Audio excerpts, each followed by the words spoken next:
Get a cup, get a cup, get a cup. Hello, hello. Welcome back, everyone, to another video of Virtual Slayman. Today, we're looking at the car repossession boom by How Money Works. Now, I really like it, How Money Works, and I have heard that car repos are on the rise. I assume it's just kind of a foreboding sign of what's really going on in the economy. But with that being said, the original link's in the description. Make sure you go subscribe to How Money Works. Without any further ado, let's begin. America is currently going through a bit of a car repossession boom. Delinquent auto debt over 60 days past due is at the highest level it has ever been, including during the global financial crisis. More repossessions than ever have taken place within the last quarter, and even if you don't personally have a car loan, this could still become a systemic issue that impacts you because auto debt as a whole is higher than it has ever been before. I think debt in general, not specifically just auto debt, but like credit card debt, I think even like house debt, it's all like the highest it's ever been. This record debt has also combined with record levels of depreciation to result in massive negative equity for more borrowers, making it harder than ever to back out of these deals. Yeah, like, never finance a new vehicle, because as soon as you drive that thing off the lot, you've already lost money, and the vehicles lose like the most amount of value within the first 2 years. So if you buy a car worth $50,000, 2 years later, it might now only be worth $30,000 or $35,000. Even if you aren't putting crazy amounts of miles on it, it'll just lose value within 2 years. There's very few vehicles that will actually maintain an okay amount of value. Like, I think Toyota maybe maintains more value than other vehicles. But for the most part, if you get a new vehicle, brand new off the lot, you are going to lose money on it. Especially on certain classes of vehicles. Now, that sounds pretty bad just on the surface, but it gets worse.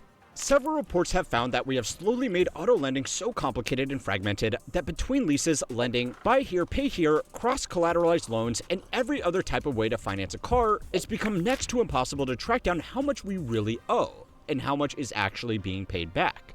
Even the regulators themselves have basically admitted that they don't really know how bad the problem is and how much this could all hurt regular consumers. Now, I know this all sounds like yet another symptom of people's personal finances being squeezed, which is, by itself, not exactly that shocking anymore. However, the current That was a big hill they were going up. repossession boom is, for now at least, a specifically American problem. A problem that is saying a lot of bad things about the unique ways that we borrow, consume, and go broke. And I don't know, I just feel like a $500 plus car note is absurd. Record number of Americans.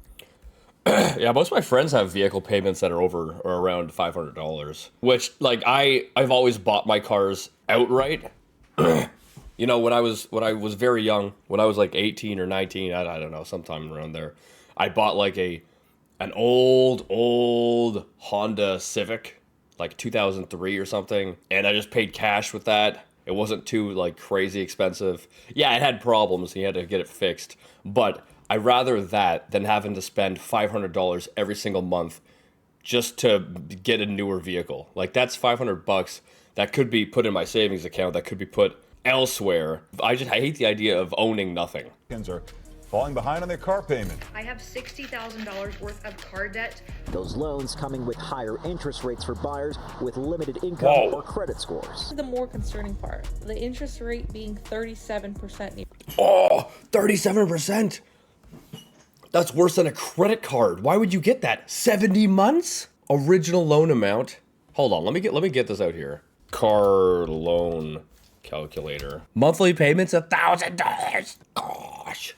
Oh, you're gonna have to pay $111,000. Oh my gosh. Yo, how do you think this was a good idea? Why couldn't you just get an older vehicle that's like a lot cheaper? This is gonna bankrupt you. Nearly. Well, the repo man is in high demand. They're working overtime. It is draining us. It is taking things away from my children. According to the Recovery Database Network, car repossessions hit a 14-year high in 2024, only slightly behind their peak in 2009. We have already passed that peak this year, and we still have a few months to go. This is especially concerning because consumer protection laws around repossessions have generally gotten stronger since the global financial crisis, which means the same number of repossessions is an indication that borrowers are in an even worse financial situation. Today, repossessions have become such a large industry that it's even attracted the tech bros to skirt around regulations. Some of the old tricks, like impersonating a target with their utility providers to get their address, have been specifically outlawed. So today, repo men take a different approach. Companies like Resolvion and DRN have emerged to fill that gap by creating their own lists. Their business works by driving around camera cars that indiscriminately photograph every license plate they can, including those in private parking lots, and then assigning GPS coordinates to them to build out a database. What?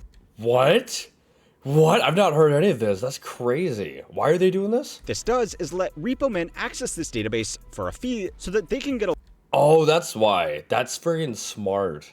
Well, a little bit shady, but smart. So then they sell it to the repo people, and if the repo people see a license plate that belongs to someone who needs their car repoed, they'll go to that location. list of known locations for a specific registration number. That's wild. Now, not to go too much down this specific rabbit hole, but some of these companies now work off a gig economy model. Because of course they do. They onboard affiliate drivers who attach their camera packs to their own cars and then pay them a commission for every repossession that comes from the data they collect. Would that pay higher than like Uber? I wonder. For a lot of people, this is either an alternative or a supplemental revenue source to driving for Uber. Couldn't you do both at the same time? If these cameras are just taking pictures automatically, you could just drive and do Uber, or you could drive and, I don't know, do like grocery cart shopping or whatever, and at the same time, you're also taking pictures. That's like an extra source of income, wouldn't it be? That happens a lot more passively in the background. Now, this kind of involuntary databaserization would be bad enough by itself, but you might think, unless you've been skipping your car payments, you don't really have anything to worry about, right? Well, a report by Wired found that these cameras were also collecting and cross-referencing information like politically affiliating lawn signs, bumper stickers, and t-shirts.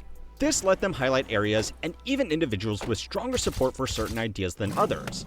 Now, I think that's dangerous, right? Like, no matter who you like politically or whatever, as long as you're not advocating violence or whatever to anyone, I don't see why you should be targeted or have a database about you. You know, I think that's kind of 1984-ish. However, at the same time, I mean, if you're posting stuff on Facebook, let's not act, they already know that you're very political on whatever side you are on, right? So let's not act as if they don't know that already. the companies have claimed that this is just another way for them to earn revenue. It's information that they are collecting from public spaces, and it's not their fault if they are just better at arranging it into databases that can be sold off to political campaigns or marketing agencies. Anyway, with that tangent out of the way, what is really funding this data collection right now, though, is car repossessions, and business is booming for three simple reasons. The first is the hangover from the price boom of 2021. During this time, new and used car prices both hit their highest levels ever. Oh, I remember when that happened. I remember prices were crazy. They haven't even gone down that much since then. People who got vehicles around here are gonna get screwed because they're paying high interest rates. And if they try selling it now, the vehicles have lost value. Like, just see from here to here, they've lost value. So, I don't know, I think people who bought vehicles at that time definitely kind of shot themselves in the foot. Supply chains were disrupted, and people had a lot of extra spending power thanks to government stimulus, and also because other expenditures like vacations and eating out were canceled. The government stimulus was only like, what, a couple $1,000s or something? That's not a whole lot of extra money to buy a vehicle, okay? That's like, you could go eat out a few times a month, or maybe buy groceries for 1 month or two. Interest rates were also very low, which all made it easy to get a big loan and pay $30,000 over sticker price for a used Toyota Tacoma. Today, record I thought interest rates were higher then. They're lower then and they're higher now? loan sizes have mixed with record rates of depreciation to give some all too predictable results. According to Edmunds, the average amount of negative equity in cars and trucks climbed to an all-time high last quarter. Now, so far, the one saving grace has been that prices are still higher than they were before 2020, but that has all resulted in fewer people trading in their cars because they are being forced to hold on to it longer. Now, on a personal finance level, this can actually be a good thing. Yeah, I mean, it's if you hold onto your vehicle longer, so you're not buying a new one, then I guess, yeah, technically you do save money. Like, I wanted a new vehicle this year, but as I said, I don't want to owe money on a vehicle, which means I would have to buy a vehicle outright, and that's a lot of money to come up with. So maybe not this year. Maybe I'll hold it for another year, so I don't know. I mean, my vehicle's all right. I've had it for a bit. It's getting up there in age. I'd rather get rid of it before it starts breaking down and I have to start throwing money into it, you know? I already had one issue last year. Like, I think the air conditioner broke. I had to go spend money to fix that. You don't need to buy a new car every 3 years. But let's be honest with each other here. People aren't holding onto their cars because they have suddenly become more conscious consumers. They are holding on to them because they can't get out of them. This is even more Try losing weight. Such a stupid joke. apparent on EVs that were attracting huge premiums 4 years ago, but are now nowhere near as popular as people are seeing problems with long-term battery performance and opting to purchase plug-in hybrids instead.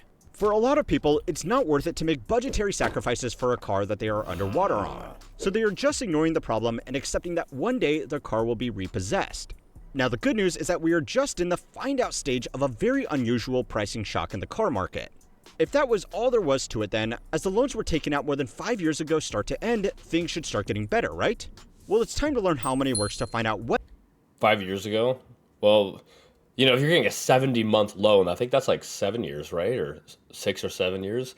I even heard that they're going longer. I heard that they're doing like 90-month loans. else is behind the car repossession boom. This video is sponsored by Cape. Visit cape.co/getcape and use code HowMoneyWorks33 for 33% off your first 6 months. Okay, sinking car prices shouldn't represent a crisis by itself. Outside of a very small handful of exceptions, it is the expectation that cars depreciate rapidly over time. Like most consumer durables, the retailer, in this case the dealers, have their own markups, which is why a new car normally loses so much value the moment it's driven off a lot. The funny business That's what I'm saying. As soon as you drive that bad boy off the lot, you're already in the red. that happened around COVID was very much the exception to this rule.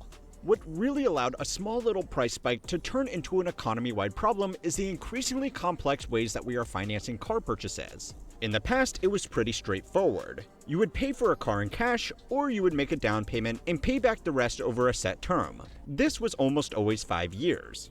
I thought that's what it was, but I mean, there's an interest rate and then it like adds on or whatever, the APR, however they do the math on that. But I didn't think it was that complicated.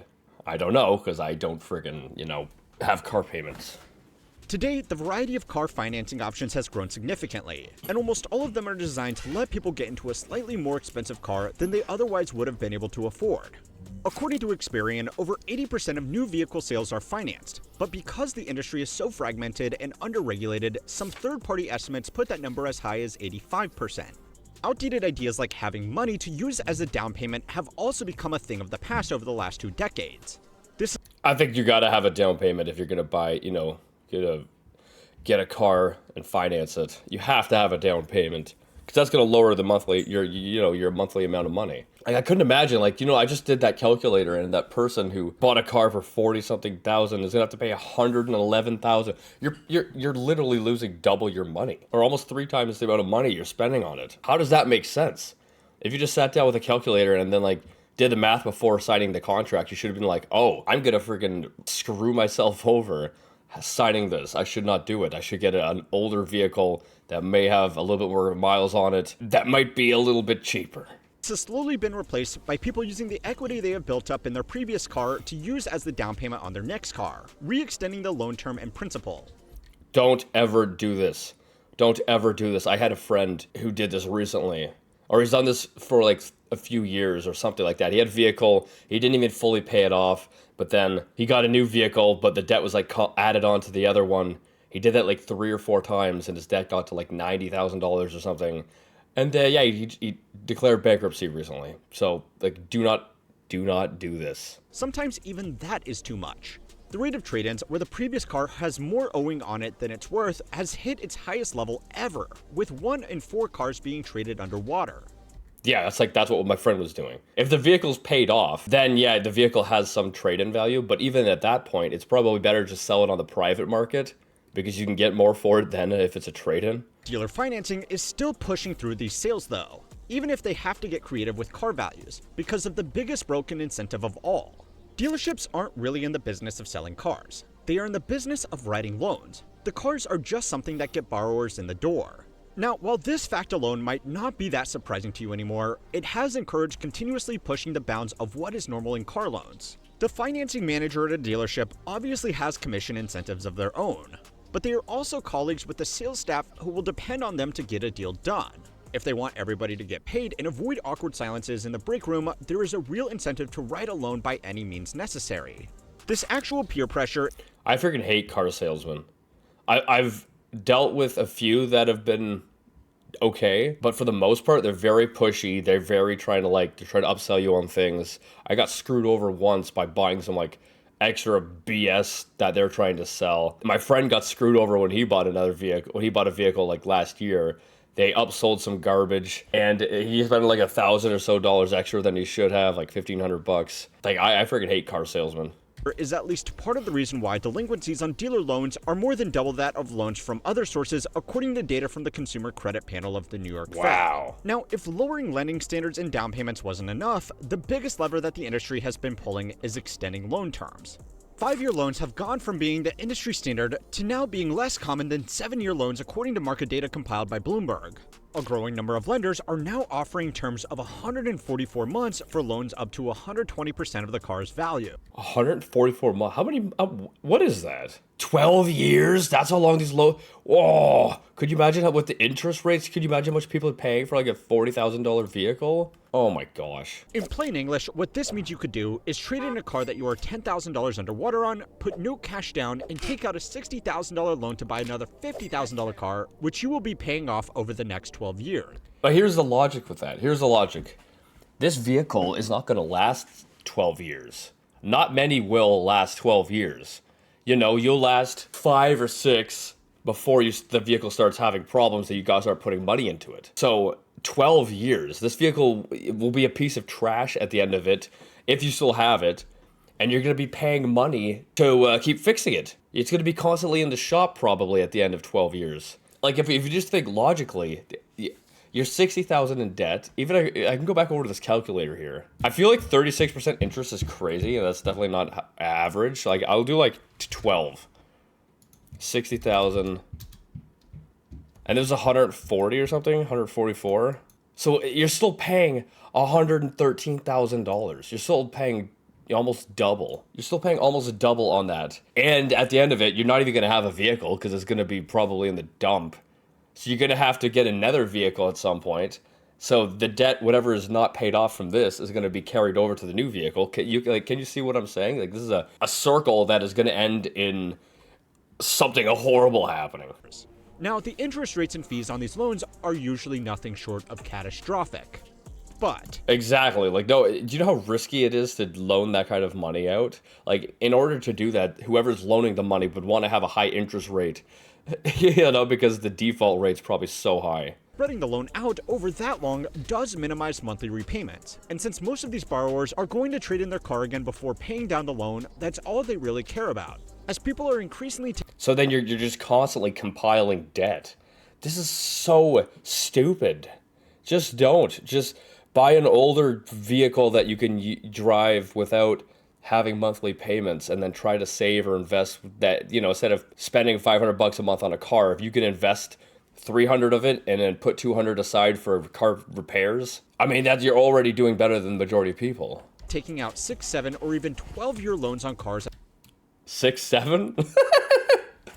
They are on average replacing every 3.5 years. They are making very little progress on the principle of these loans, and therefore extending the period in which they could suffer serious financial difficulties.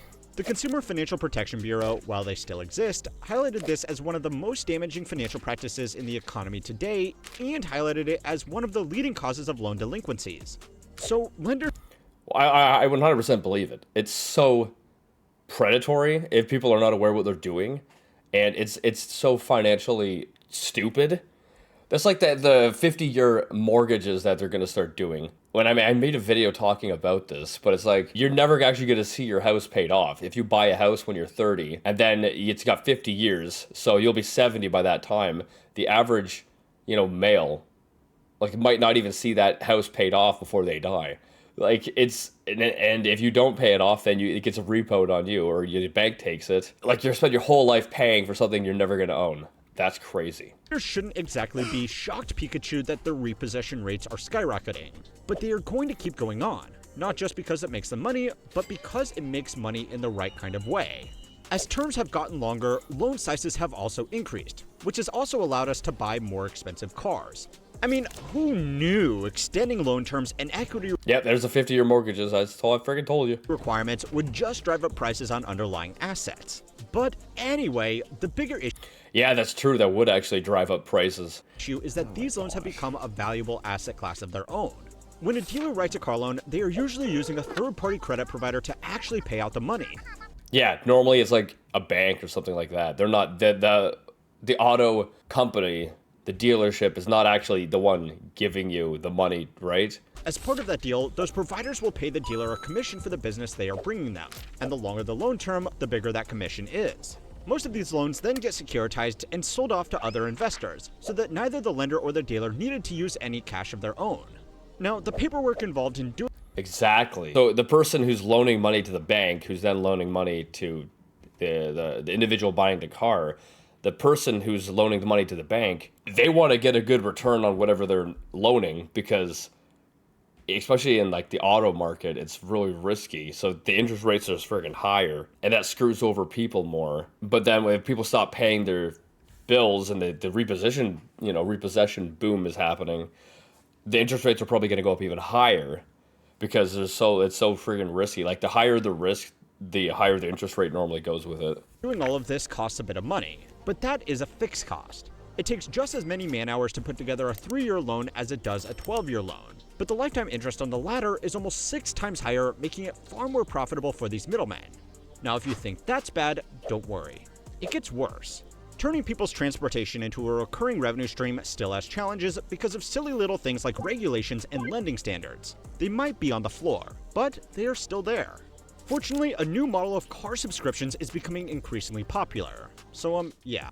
What do you mean car subscriptions? Well, I've heard that they're actually doing like certain manufacturers are doing it where you have to pay every month to get you have to pay every month to use your radio, or you got to pay every month to use heated seats. I think BMW was doing that or something like that. Can't see that going badly. The final change pushing the repossession boom is that all of this is starting to catch up with higher income earners as well.